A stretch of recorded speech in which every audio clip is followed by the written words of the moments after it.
সবাই আমাকে নিয়ে মজা করছে। সবাই বলছে কাজ কাম কিছু করছে না, শুধু বসে বসে খাচ্ছে। ঠিক আছে, আজ তোমাদেরকে আমি এমন কাজ করাবো যেটা তোমরা কোনোদিন ভুলবে না। শুনুন শুনুন সবাই, আমার জমির নিচে একটা গুপ্তধন আছে। এই গুপ্তধন খুঁড়ে যে বের করতে পারবে সেটা তার হয়ে যাবে। কে কে এই গুপ্তধন খুঁজবে, চলে এসো আমার জমির কাছে। এই ঘোষণার পরে গোপাল কাকুর কাছে সবাই একে একে চলে আসে তার জমির কাছে। সবাই তাকে জিজ্ঞাসা করে, এটা কি সত্যি ঘটনা? যদি হয় তাহলে আমরা এর ভেতর থেকে গুপ্তধন বের করবই। আমি খুঁড়ে খুঁড়ে বের করব গুপ্তধনটাকে। এটা কি করে সম্ভব? ক্ষেতের মধ্যে গুপ্তধন লুকিয়ে আছে? এটা কোনো বুদ্ধিমান মানুষের খেলা হতে পারে। বাবলু তো নাঙল পর্যন্ত নিয়ে আসে।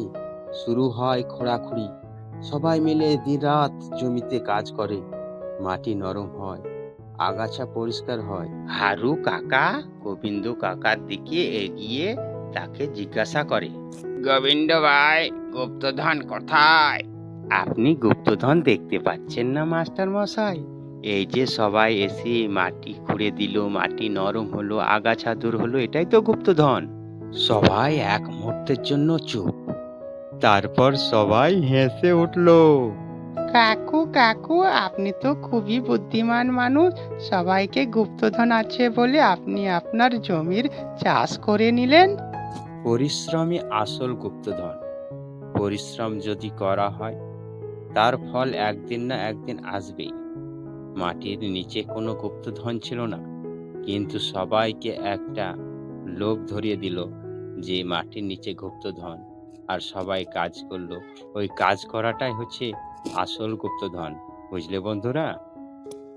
এই ছিল আজকের একটা সুন্দর নতুন গল্প।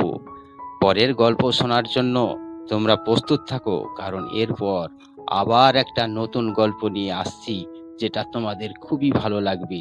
ভিডিওটি পছন্দ হলে তোমরা একটা লাইক দিতে কিন্তু ভুলবে না বন্ধুরা। তো চলো, আজকের মতো বিদায় নিচ্ছি। আবার দেখা হবে।